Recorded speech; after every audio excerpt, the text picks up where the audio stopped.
Hey guys, I have a question. What was the net worth of Christopher Watts and his wife at the time of the tragedy last year? There's all this talk how they own their own home. Well, no, they didn't. I think the bank owned it for the most part, right? And I think the house payment was due and it wasn't paid yet.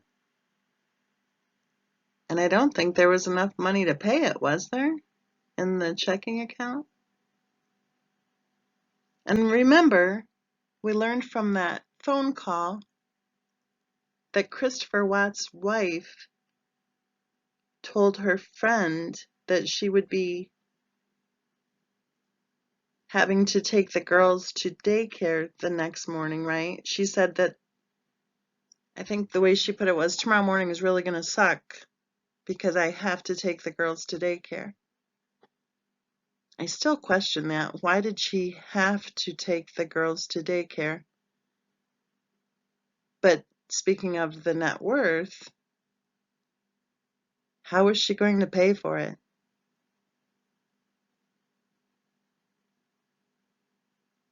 And remember, they were due in court the following week for unpaid HOA dues.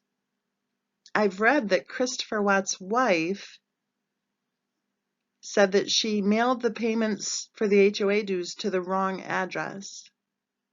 Evidently for something like 18 months straight or something, because I think the HOA dues were $52 per month. Correct me if I'm wrong, but I think that's what I read one time, was that it was a $52 per month payment, yet they were due in court for over $1,500 worth of unpaid HOA dues. So that's, that's quite a long time there that the HOA dues weren't being paid.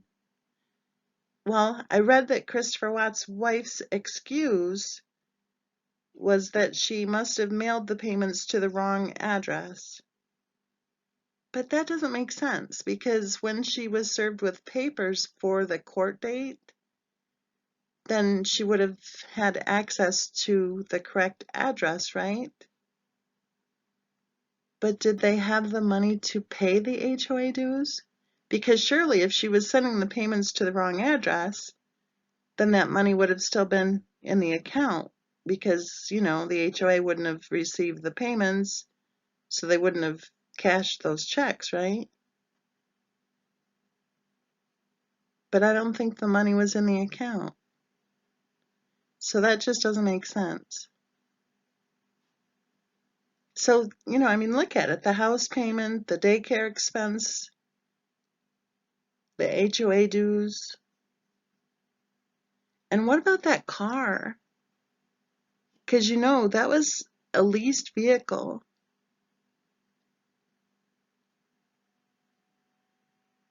Did they have the money to make that car payment?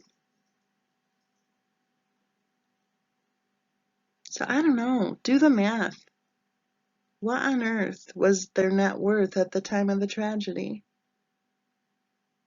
What do you think? Let us know in the comment section below.